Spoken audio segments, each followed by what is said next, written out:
में पहले अरमान बताएं, कल बाजार बंद होने के बाद कौन से नंबर्स आए? जी गुड मॉर्निंग। कई सारे नतीजे आते हुए दिखे हैं, जिसमें दिग्गज कोलगेट के नतीजे हैं। उसके आप नतीजे देखें, मिक्स सेट ऑफ नतीजे दिख रहे हैं। आय लगभग 6% बढ़कर आई है।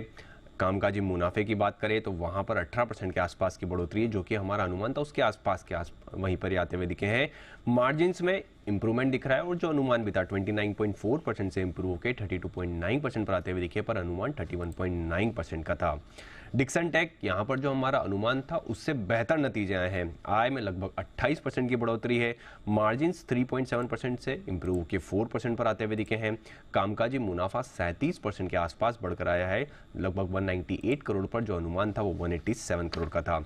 वोडाफोन आइडिया यहाँ पर अगर आप देखें कि अगर मुनाफे के अलावा अगर आप देखें तो जो अनुमान था उससे थोड़े बेहतर आते हुए दिखे हैं। आय लगभग 0.6% के आसपास जो है वहाँ पर फ्लैट रही है। मार्जिन्स जो हैं वो 39% से थोड़े इंप्रूव होकर 40% के आसपास जो है आते हुए दिखे हैं, और जो अनुमान था वो 39% का था। होम फर्स्ट फाइनेंस यहाँ पर एनआई लगभग 27% बढ़कर आई है। निम्स में 6.1% से कम होकर 6% पर आते हुए दिखे हैं, और एनएनपीए देखें तो थोड़े से बढ़कर आए हैं, 1.1% से बढ़कर 1.2% पर आते हुए दिखे हैं।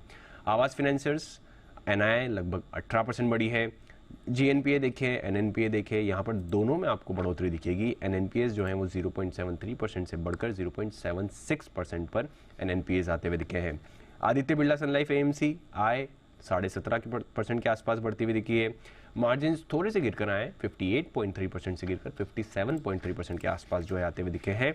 और अंत में लक्ष्मी ऑर्गेनिक्स की अगर आप बात करें तो यहाँ पर अगर आप देखें आय लगभग आपको फ्लैट के आसपास ही दिखती हुई दिखी है, और मार्जिन जो है वो 4.2% से इंप्रूव होकर 5.9% पर आते हुए दिखे, और मुनाफे में भी आपको 22% के आसपास का उछाल दिखेगा।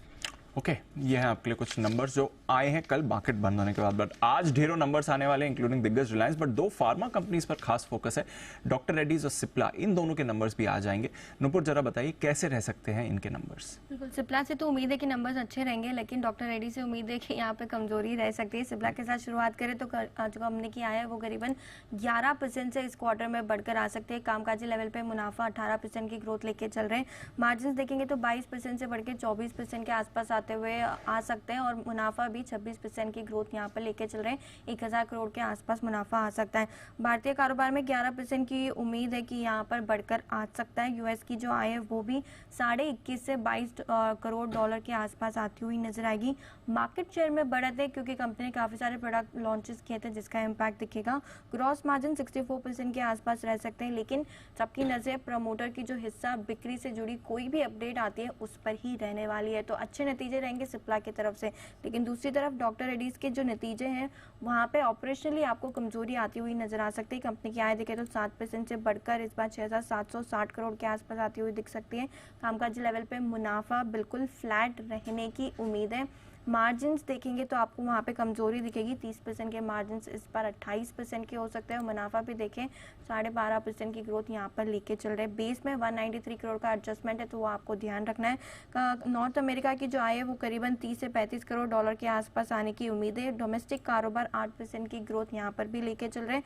रशिया में कमजोरी है तो उसका इम्पैक्ट आपको दिखेगा। ग्रॉस लेवल पे मार्जिन थोड़े दबाव में रह सकते हैं, लेकिन नए लॉन्चेस आने वाले 12 से 15 महीनों में जो होंगे उस पर रहेगी नजर। तो सिप्ला के नतीजे अच्छे रहेंगे, डॉक्टर रेड्डीज के ऑपरेशनली कमजोर रह सकते हैं। सिप्ला अच्छा रहेगा, डॉक्टर रेड्डीज शायद थोड़ा ऑपरेशनली कमजोर रहेगा, और ऑफकोर्स सिप्ला में देखते हैं अगर प्रमोटर स्टेक सेल पर कुछ अपडेट भी आता है या नहीं।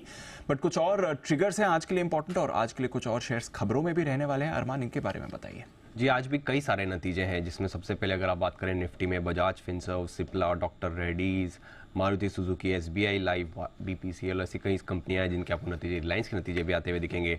एफ&ओ में भी कई सारी कंपनियां हैं, जिसमें हमें M&M financial services, city union bank, Indian hotels, SBI card, महानगर, SRF और कई कंपनियां जिनके नतीजे आते हुए दिखेंगे। अमर राजा बैटरीज, इनका नाम बदल के अमर राजा एनर्जी और मोबिलिटी हो जाएगा। MSCI वेटेज इंक्रीज है यहाँ पर कोफोर्ज और IDFC फर्स्ट बैंक में। 50% का IPO एंकर लॉक-इन जो है वो खत्म होता हुआ दिखेगा मनोज वैभव जेम्स एंड ज्वेलर्स और JSW इंफ्रा केस में। IPO के हिसाब से ब्लू जेट हेल्थ केयर, इनका IPO बंद हो जाएगा। एक्स डेटे स्टॉक्स में जहाँ पे इंटरिम डिविडेंड है LTI माइंट्री में 20 रुपये का, L&T टेक्नोलॉजीज में 17 रुपये का, ICICI लोम्बार्ड जनरल में 5 रुपये का और ICICI सिक्योरिटीज़ में 12 रुपये का। टालब्रोज ऑटोमोटिव कंपोनेंट्स यहाँ पर स्टॉक स्प्लिट है फ्रॉम ₹10 to ₹2 का, और BCL इंडस्ट्रीज यहाँ पर स्टॉक स्प्लिट है ₹10 से ₹1 का। IPO अपडेट्स में blue jet health care IPO जिनका डे 3 है आज बंद हो जाएगा, उसमें टोटल अभी तक 1.3 टाइम्स बढ़ता हुआ दिखा है। रिटेल का हिस्सा लगभग 1.4 टाइम्स है। NI का हिस्सा अगर आप देखें तो 2.8 टाइम्स है, और QI भी लगभग 9% के आसपास बढ़ता हुआ दिखा है।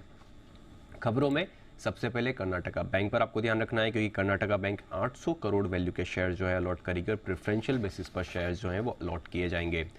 AMCs यहाँ पर आपको फोकस रखना है, क्योंकि सूत्रों के हवाले से खबर आती हुई दिखी है कि ज़्यादा जोखिम लेने वाले निवेशकों के लिए एक अलग म्यूचुअल फंड, सेबी ने एक अलग कैटेगरी के म्यूचुअल फंड के प्रस्ताव पर चर्चा जो है वो शुरू की है। Bajaj finance limited promoter Bajaj Finserv को इशू किए जाने वाले वारंट की कीमत तय करने के लिए 1 नवंबर को जो बोर्ड बैठक होने वाली है। लेमन ट्री होटल्स कंपनी ने 50 रूम होटल के लिए विशाखापट्टनम आंध्र प्रदेश में लाइसेंसिंग करार किया है, और कई सारी बड़ी डील्स हैं जिसमें एवलॉन टेक्नोलॉजीज, यहाँ पर यूनिफाई फाइनेंशियल्स ने अगर आप देखें तो लगभग 4.7 लाख शेयर्स बेचे हैं। इंडिया बुल्स हाउसिंग फाइनेंस में कैप्री ग्लोबल, यहाँ पर इन्होंने लगभग 25 लाख के आसपास शेयर्स बेचे हैं। ग्रासिम इंडस्ट्रीज, यहाँ पर अगर ग्रेफिन ग्रोथ फंड ने लगभग 5.5 लाख के आसपास शेयर्स वो बेचते हुए दिखे हैं, और बायर्स में क्रेस्टा फंड है जिन्होंने लगभग 5.5 के आसपास जो शेयर्स है वो खरीदे।